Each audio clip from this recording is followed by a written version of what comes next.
Hello people, are you tired of bad cleaning services? Do you need a professional cleaning service? Look no further. ETX Cleaning Service is here for you. Our services include general cleaning and janitorial services, floor cleaning and maintenance, restroom sanitation and hygiene maintenance, window cleaning, specialized cleaning service such as post-construction cleaning and events cleanup, and many more.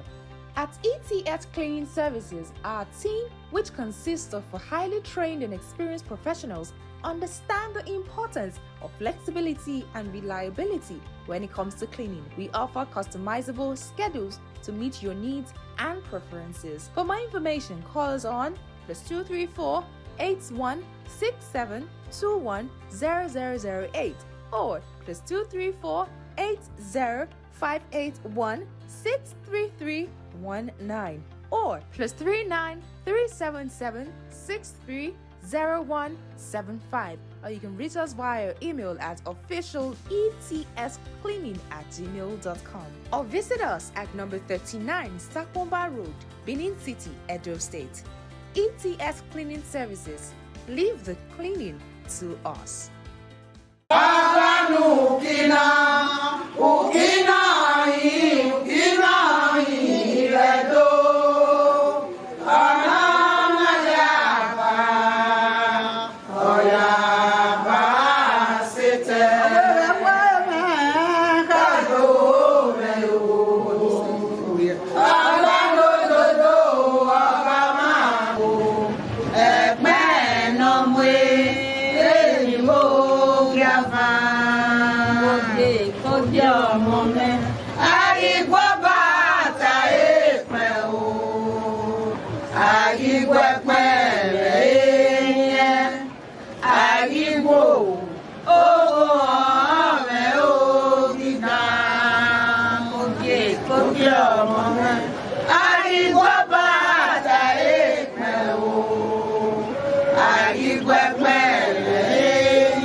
Excavated from it were dug without using any mechanical equipment or earth movers. The Benin mold is said to be described by the Guinness Book of Records as the greatest earth-moving work by man, second only to the Great China Wall. Benin also involved its unique bronze casting method and ivory carving, which produced the thousands of priceless bronze and ivory works, now in museums and galleries all over the world. In international trade and diplomacy, Benin reached its zenith between 1504 and 1550 through our great ancestor Oba Erediauwa, who maintained diplomatic relations with the King of Portugal, then a major power in Europe, and Benin Portuguese trade was booming. Oba Erediauwa, by the way, was the father of Oba Erediauwa, whose military exploits led him through these coastal paths to Dahomey, now Republic of Benin, when, en route and fatigued, he set up a camp, or a coup, in this sandy beach we now call Lagos.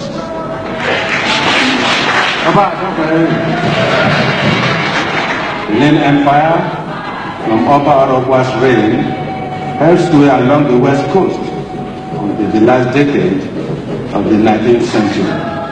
In 1897, the British invaded Benin and dismantled the intricate administrative machinery that our kings established. Why did the British do that?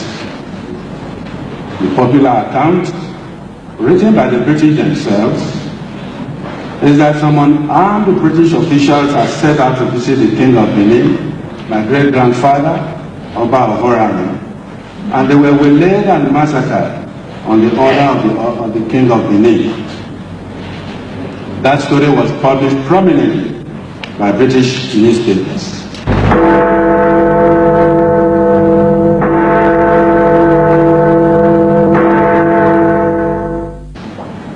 portrayed Benin and their king as bloodthirsty savages, thereby preparing the minds of their public for the war their government was about to wage on Benin. Within 1 month after the so-called massacre, the British assembled a force of 7 warships, 82 Navy officials and regents, 123 officers and men of the British Marines, 9 medical personnel, 29 Indian regiments, plus the Niger Coast Protectorate Army, 250 troops, 1 rocket launcher, 7 cannon guns of the Niger Coast Protectorate, and a 150-strong Lagos Hausa troop, as they call them, under the command of one Rear Admiral Rawson. Rawson landed at our port Ouoton, now usually spelled in history books as Ouato, about 30 kilometers from the city on February 10. The assault had begun. The British launched a 3-pronged attack from our riverine villages of Olobo, Sokomba, and Ouoton. The battle was fierce. Our troops had fought many battles, but they had never fought against cannonballs and rockets. Nonplussed, they must have felt as the Japanese when the bomb dropped on Hiroshima and Nagasaki. Benin was captured after 8 days. The British descended on the city, burning every house. The Oba Palace was completely burned down. Soldiers ransacked every room and removed all the bronze and every pieces they found that adorned the altars and the halls. They were obviously looking for them, for Philip had written 3 months earlier that enough bronzes and ivory would be found in the palace whose value would offset the cost of the war. The king was indicted for murder of the officials. He was exiled to Calabar, where he spent his last 17 years. The chiefs involved too were tried and executed.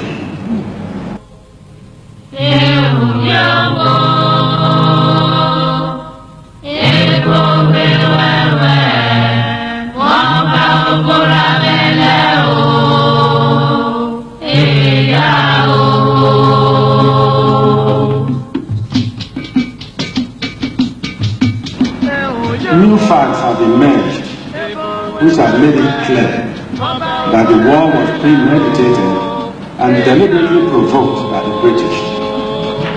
The British had planned to take control of the Benin country and trade. You may ask why the British would take all that trouble to establish themselves in that far-flung area in the belly of the rainforest. Those who are familiar with the history of Africa and what is today Nigeria, and I dare say there are many here, will remember that what happened after the abolition of slavery in the 1880s, when European merchants turned their attention to commodities like spices, granules, palm produce, and rubber on the west coast of Africa. European merchants from different European countries found themselves locked in cutthroat rivalry to gain possession of different parts of Africa. And what is today Nigeria, and I dare say there are many here, will remember that what happened after the abolition of slavery in the 1880s, when European merchants turned their attention to commodities like spices, granules, palm produce, and rubber on the west coast of Africa. European merchants from different European countries found themselves locked in cutthroat rivalry to gain possession of different parts of Africa.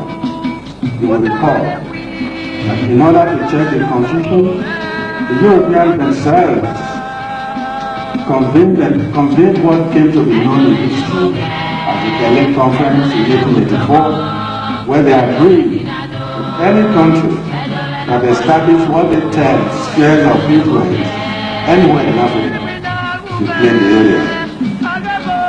Thus the real scramble for Africa as a unicorn started. By that time, of course, the British had taken control of the Niger coast after pushing out the Dutch, who pushed out the Portuguese.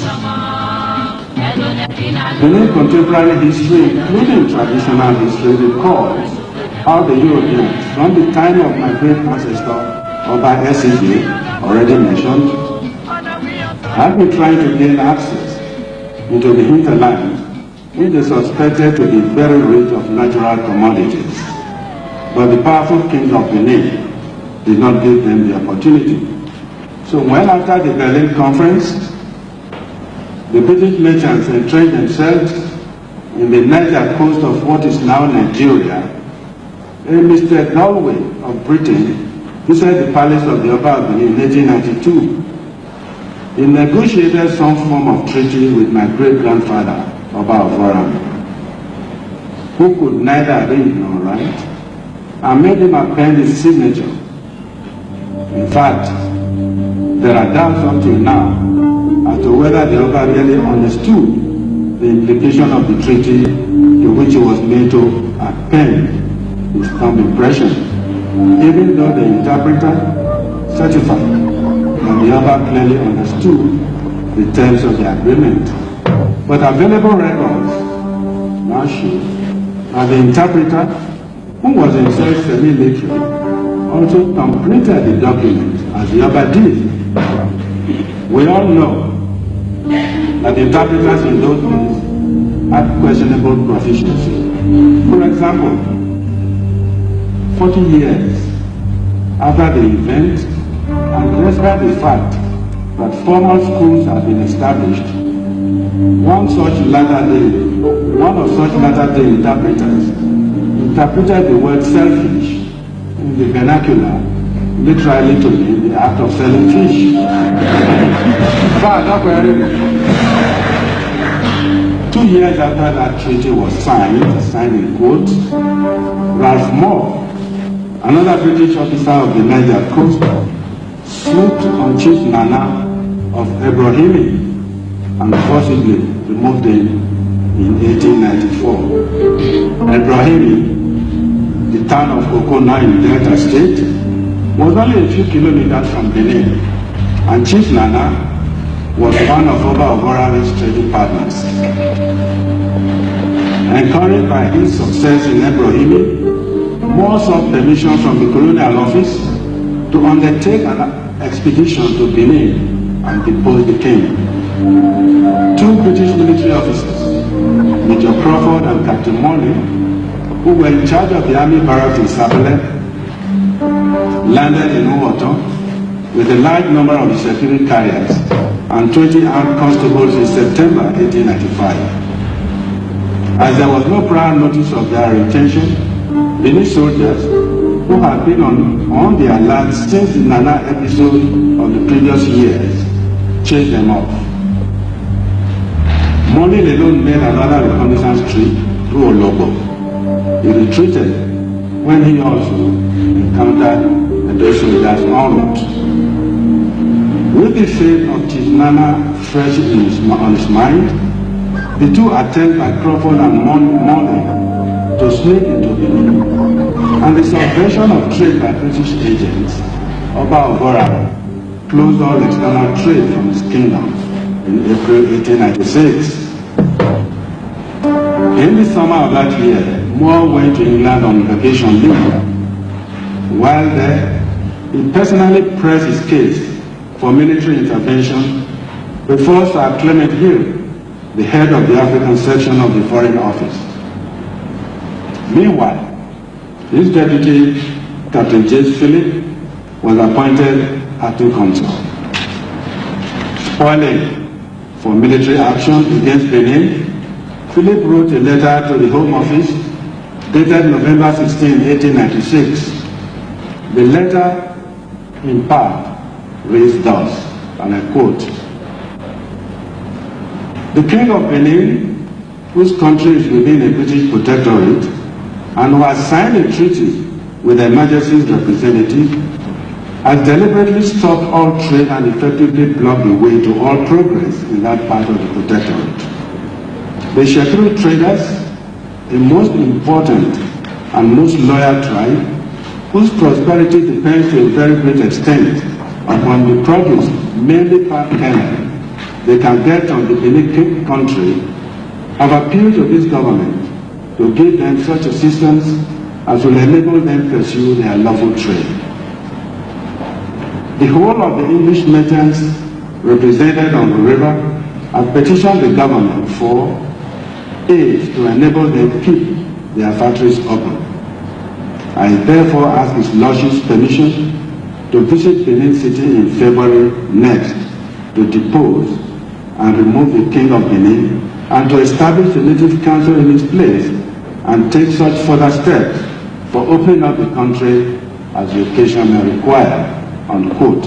But as a postscript, he added, and I quote, I would add that I have reason to hope that sufficient ivory will be found in the king's house to pay the expenses incurred in removing the king from his stool, unquote. 2 months later, January 4, 1897, 2 yachts landed at Wharton. Philip, 8 other Britons, and about 400 men disembarked. On the next day, Philip sent a local boy to Benin to tell the Oba that he and his party were on their way to visit him. But the Oba was celebrating the festival that we call Agwe, during which it was forbidden for him to receive visitors.